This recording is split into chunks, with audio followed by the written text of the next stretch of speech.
Assalamualaikum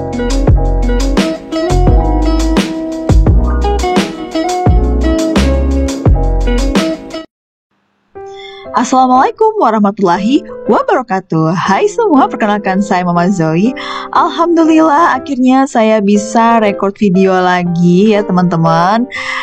Setelah sekitar 3 bulanan saya vakum untuk tidak merekod kegiatan budgeting saya atau aktivitas sehari-hari saya sebagai ibu rumah tangga. Nah, sebelum lanjut ke videonya, saya mau menyapa teman-teman semua dulu nih. Apa kabar kalian semua? Saya harap semuanya dalam keadaan sehat walafiat, bahagia, dan tentunya selalu dalam kasih sayang keluarga tercinta kita. Nah, oke, kali ini videonya yang saya mau share itu ialah mengenai budgeting lagi ya teman-teman. Budget with me edisi untuk bulan Juli. Nah, berbicara mengenai budgeting rumah tangga, mungkin banyak teman-teman di luar sana yang menganggap hal ini tabu untuk dibahas, apalagi kalau sampai di videoin seperti ini ya teman-teman. Dan pemikiran seperti itu memang sebenarnya wajar-wajar saja. Tapi balik lagi ke niatnya dan tujuannya ya teman-teman. Bagi saya pribadi, membuat video budgeting seperti ini adalah cara saya untuk share pengetahuan dan ilmu sekaligus meningkatkan semangat saya secara pribadi agar terus bisa konsisten dalam melakukan budgeting dan lebih bijak lagi nih dalam mengelola keuangan rumah tangga saya tentunya. Jujur saja ya teman-teman, awalnya melihat teman-teman YouTube yang lain yang sudah lebih dulu share mengenai budgeting mereka, saya juga merasa kalau hal itu tuh terlalu privacy untuk di-share. Tapi makin banyak saya menonton, makin banyak juga saya mendapatkan manfaat dari video-video mereka tersebut ya teman-teman. Sehingga pada akhirnya memotivasi saya untuk malah ikut-ikutan nih jejak mereka dalam membuat video budgeting seperti ini. Tentunya dengan niat agar video-video saya ini juga dapat memotivasi banyak teman-teman di luar sana untuk bisa lebih bijak dalam mengelola keuangan yang bisa kalian awali dengan cara melakukan budgeting terlebih dahulu.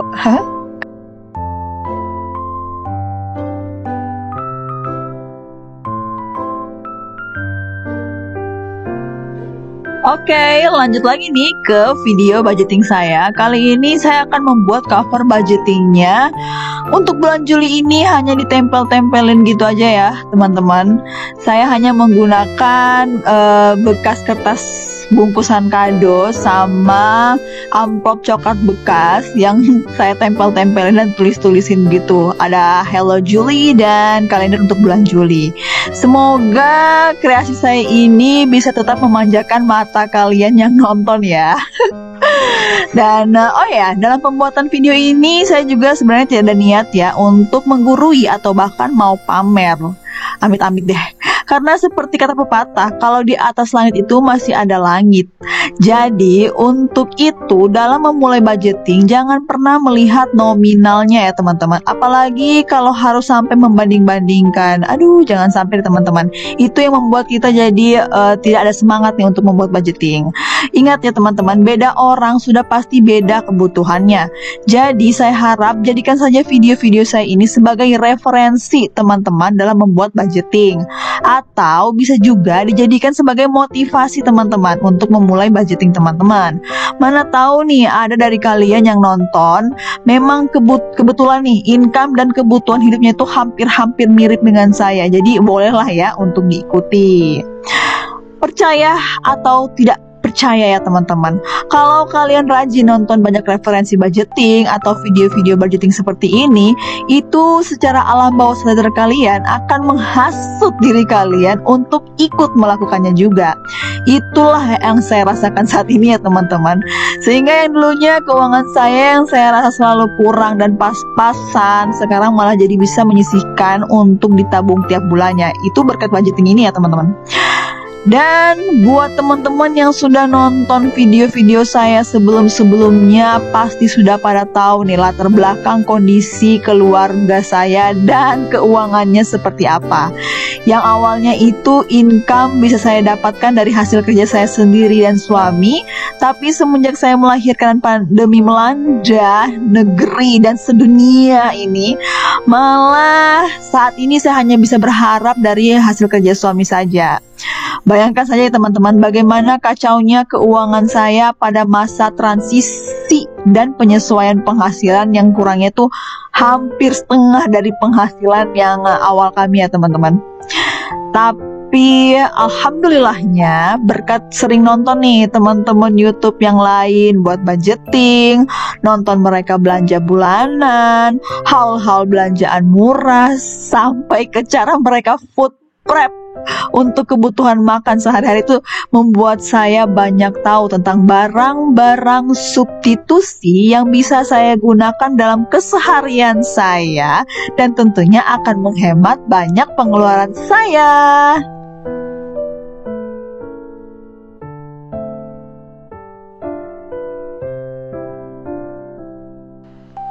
Oke, sekarang kita lanjut saja nih teman-teman ke inti dari video ini, yaitu budget plan saya untuk bulan Juli.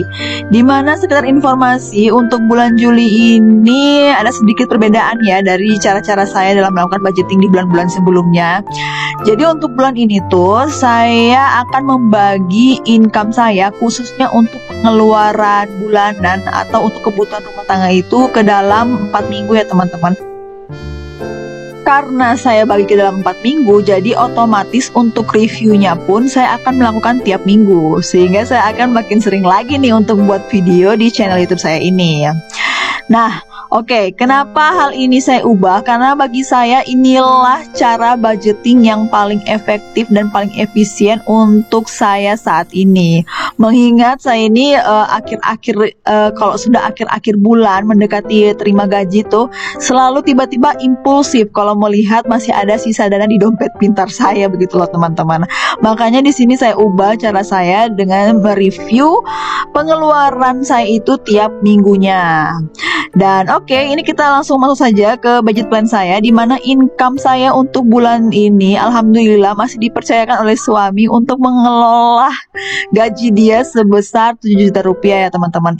Gaji 7 juta ini bukan gaji suami saya secara keseluruhan. Ini hanyalah gaji yang dia percayakan kepada saya untuk saya kelola. Makanya di sini kalau misalnya teman-teman tanya kenapa tidak ada biaya wifi atau tidak ada uang untuk BBM atau untuk jajan suami, itu semuanya sudah saya serahkan ke suami untuk dia olah sendiri ya teman-teman. Jadi saya hanya pure mengelola untuk bulanan saya saja, untuk bulanan rumah tangga saya saja. Nah, dan sebenarnya dari 7 juta rupiah ini, itu yang saya gunakan untuk kebutuhan sehari-hari itu hanya berkisar antara 4 juta sampai 4 juta 500 saja ya teman-teman. Jadi sisanya itu kebanyakan saya saving atau saya simpan dalam bentuk tabungan. Nah, kalau di sini teman-teman lihat dari 7 juta itu untuk tabungan saya langsung simpan ke dalam 5 kategori, yaitu kategori dana darurat sebesar Rp250.000, ada dana haji sebesar Rp300.000, ada dana pendidikan sebesar Rp300.000, ada dana pensiun sebesar Rp500.000, dan terakhir itu ada saving challenge sebesar Rp250.000. Sehingga total untuk saving saya di bulan ini itu ialah sebesar Rp1.600.000. Ini tentunya nilainya lebih sedikit daripada bulan kemarin ya teman-teman, yang biasanya langsung Rp2.500.000, karena bulan itu mama saya mau ulang tahun ya teman-teman. Jadi saya kalau teman-teman tahu, untuk sinking fund pembelian kado, baik kado mama, kado mertua, kado anak, dan lain-lain itu sudah saya pakai hampir seluruhnya. Bahkan sampai sinking fund untuk kurban pun saya pakai ya teman-teman, karena kejadian tak terduga di bulan Februari. Dan bodohnya saya juga baru sadar kenapa saya baru membuat dana darurat saya di awal tahun 2022 ini. Sehingga pada saat saya terkena yang namanya kejadian tak terduga, itu dana darurat saya yang saya kumpulkan itu belum bisa mengcover semua dana untuk dana tak terduga itu sendiri. Jadi di sini untuk saving sedikit berkurang dari yang biasanya Rp2.500.000 ke Rp1.600.000. Dan untuk monthly expense di sini saya untuk monthly expense itu saya saya budgetkan dalam dua kategori, yaitu untuk orang tua dan untuk listrik. Dimana untuk orang tua itu sendiri saya budgetkan sebanyak 1.250.000. Ya, seperti yang kalian tahu, ini untuk membeli kado buat mama saya. Ini nantinya akan patungan ya sama adik-adik saya yang lain, makanya budgetnya hanya segitu. Terus listrik itu saya budgetkan Rp400.000 di bulan ini, sehingga total untuk monthly expense itu adalah sebesar Rp1.650.000. Jangan tanyakan kenapa saya masukkan ini ke monthly expense, karena memang ini untuk listrik sendiri harus dibayar satu kali di awal bulan aja sekalian, biar saya tidak kepikiran. Dan untuk uang ulang tahun ini juga pastinya saya bayar aja di awal terima gaji, karena memang kejadiannya cuma bulan ini ya, mama saya ulang tahun. Dan oke, lanjut, kita akan ke weekly expense saya atau pengeluaran mingguan saya. Dimana untuk pengeluaran mingguan ini, seperti yang saya bilang tadi ya teman-teman, saya akan bagi ke dalam 4 minggu. Dimana untuk kategori groceries itu saya budgetkan 450.000 di minggu pertama, 100.000 di minggu kedua, 100.000 di minggu ketiga, dan 100.000 di minggu keempat, sehingga total keseluruhan untuk groceries ini ialah sebesar Rp750.000. Dan untuk kebutuhan anak itu ada sebesar 700.000 di minggu pertama, 50.000 di minggu kedua, 50.000 di minggu ketiga, dan 50.000 di minggu keempat, sehingga totalnya ialah sebesar Rp850.000. Dan lanjut lagi untuk kebutuhan kucing, di minggu pertama saya budgetkan sebesar Rp300.000, di minggu kedua itu Rp50.000, di minggu ketiga Rp50.000, dan di minggu keempat juga Rp50.000, sehingga totalnya sebesar Rp450.000. Dan lanjut lagi, di sini ada pengeluaran untuk bahan makan, di mana untuk bahan makan dari minggu pertama sampai minggu keempat itu sebesar Rp200.000, sehingga jumlahnya ialah sebesar Rp800.000 untuk bulan ini. Lanjut, jajan weekend juga sama ya, sama semua di tiap minggunya, yaitu sebesar Rp150.000, dengan total keseluruhan itu ialah Rp600.000. Sementara untuk gas saya budgetkan Rp60.000 untuk bulan ini. Dan lanjut lagi untuk apa itu namanya, galon di sini Rp10.000 ya untuk tiap minggunya. Kenapa murah? Nanti saya jelaskan deh semuanya di akhir ya, setelah saya membacakan tiap item dari pengeluaran bulanan saya. Nah, lanjut, setelah galon itu ada dana jaga-jaga, di mana dana jaga-jaga itu nilainya sebesar Rp50.000 untuk tiap minggunya. Oke, sambil saya menggambar, sambil saya jelaskan ya teman-teman. Nah, oke teman-teman, di sini saya mau menjelaskan untuk budgeting saya ini untuk pengeluaran galon. Sekedar informasi, untuk galon itu sendiri di keluarga saya yang terdiri dari 2 orang dewasa dan 1 orang anak kecil itu, kami membutuhkan 2 galon per minggunya. Dan alhamdulillahnya di daerah saya tuh dapat ya teman-teman isi ulang galon biasa yang tidak bermerek. Jadi alhamdulillah sekali saya bisa menghemat banyak di situ dengan harga Rp5.000 per galon. Makanya itu 1 minggu Rp10.000 sangat cukup buat kami untuk air galon ini. Nah, lanjut lagi teman-teman. Kalau teman-teman lihat dan membandingkan budgeting saya dari bulan-bulan sebelumnya dengan sekarang, itu sudah banyak perubahannya teman-teman. Untuk grocery sendiri nilainya memang alhamdulillah sebenarnya Rp450.000 ini sudah sangat lebih dari cukup untuk menutupi atau membeli semua kebutuhan bulanan kami. Entah itu persabunan, entah itu sampo, entah itu deterjen, dan lain sebagainya. Tipsnya ialah sebelum kita belanja bulanan, ada baiknya kita tuh mengecek terlebih dahulu nih sisa stok belanjaan kita bulan lalu, apakah masih ada stoknya atau tidak. Kalau tidak ada stoknya baru dibeli.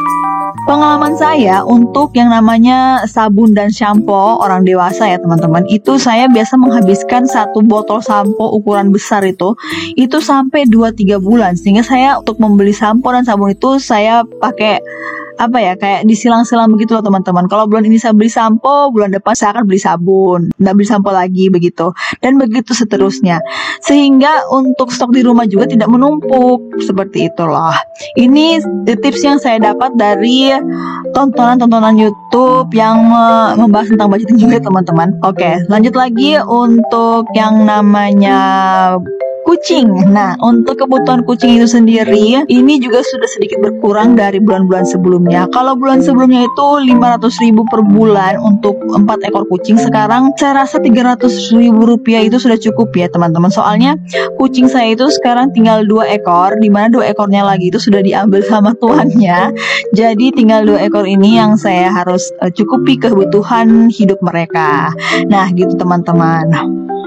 Oke, sekarang kita lanjut lagi nih berbicara mengenai barang-barang substitusi yang membuat saya lebih hemat lagi untuk sekarang ini. Yaitu saya kasih contoh ya teman-teman. Dulu itu karena ketidaktahuan saya, mungkin karena memang saya terlalu sibuk dengan kerjaan sampai tidak mau ambil pusing dan selalu asal ambil saja kalau pergi belanja bulanan. Itu kadang saya tidak pernah riset terlebih dahulu ya teman-teman mengenai barang-barang substitusi yang memungkinkan untuk bisa mendapatkan kualitas yang sama dengan harga yang tentunya lebih murah ya teman-teman. Jadi saya kasih contoh di sini. Waktu itu misalnya untuk kebutuhan anak saya, popok dan susu. Jadi pada zaman-zaman saya masih kerja itu, untuk kebutuhan susu dan popok anak itu sebulannya saja itu bisa habis 2 juta sampai 2.500.000 per bulan untuk popok dan susunya tok. Dimana pada saat saya mau mengaplikasikannya dengan kondisi keuangannya saat ini ya teman-teman, dimana tuh penghasilan memang pure hanya dari suami saja, itu sudah tidak relevan ya teman-teman, sudah tidak bisa. Kalau terus paksakan, otomatis saya dan suami akan hidup pas-pasan. Jadi untuk mencari alternatif yang lain, itu tadi teman-teman, saya mulai tuh yang namanya men-search dan mencari tahu barang-barang substitusi apa saja sih yang bisa saya gunakan untuk mengganti susu dan popok anak saya ini biar harganya itu lebih masuk akal di pendapatan kami yang saat ini. Dan alhamdulillahnya berkat menonton teman-teman YouTube yang lain yang sharing tentang budgeting mereka, tentang belanja bulanan mereka, saya tuh jadi tahu teman-teman susu seperti apa yang baik untuk anak-anak tanpa harus dengan harga yang mahal, popok seperti apa yang bagus untuk anak-anak tanpa harus harga yang lebih mahal juga. Dan itu tuh lumayan sangat banyak membuat saya untuk lebih berhemat. Jadi situ saya pengeluarannya hemat banyak ya teman-teman berkat barang substitusi dari popok dan susu. Dan itu tidak hanya berlaku pada popok dan susu teman-teman, pada semua item-item belanja bulanan saya. Apalagi waktu saya kerja itu dulunya sering sekali ya teman-teman yang namanya belanja itu sabun-sabunan atau parfum atau sampo-sampo atau skincare tuh yang dari brand-brand yang begitulah yang biasa anak muda pakai kayak The Body Shop atau apapun itu. Aduh, sudah sebut merek nih. Padahal kalau saya beli kayak merek-merek Pantene aja untuk sampo atau mungkin Lux aja nih untuk badan, itu harganya tidak bakal sampai semahal dengan belanjaan saya di sebelum-sebelumnya waktu saya kerja. Begitulah teman-teman. Jadi penting nih teman-teman kita untuk cari tahu barang substitusi apa yang manfaatnya itu bagus tapi harganya itu masih relevan dengan pendapatan kita saat ini. Saya juga lagi sering-sering mempelajari yang namanya tentang frugal living atau cara hidup frugalisme begitu, dimana kita mengeluarkan uang untuk manfaat yang lebih banyak, untuk manfaat yang lebih baik. Jadi bukan kikir tapi lebih menekankan tentang bagaimana memperoleh sesuatu dengan cara yang lebih murah. Prinsip orang frugal bisa dibilang setiap pengeluaran itu harus memiliki prinsip value for money. Dan biasanya orang-orang frugal ini akan memanfaatkan diskon, kupon, atau lainnya untuk bisa memperoleh apa yang mereka inginkan tanpa mengorbankan kualitasnya. Nah, oke, itu aja sedikit informasi tentang frugal living. Semoga bisa kita terapkannya dalam kehidupan sehari-hari. Nah, oke teman-teman, kiranya itu saja sih yang saya ingin share tentang budgeting saya di bulan Juli ini. Semoga bermanfaat untuk teman-teman semua, dan semoga juga bisa menambah banyak informasi yang baik untuk teman-teman semua. Sekali lagi saya ucapkan apapun yang buruk-buruknya harap teman-teman maklumi. Maklumin juga kalau saya ada salah-salah kata atau salah-salah bicara dalam pembuatan video ini, atau mungkin ada kata-kata saya yang menyinggung dalam video ini. Dan besar harapan saya untuk kalian bisa mengambil banyak yang baik-baiknya dari pembuatan video saya ini. Tak lupa juga saya mau mengucapkan terima kasih kepada kalian semua yang sudah mau menonton video saya sampai dengan akhir. Akhir kata saya ucapkan wassalamualaikum warahmatullahi wabarakatuh. See you on my next video. Bye bye.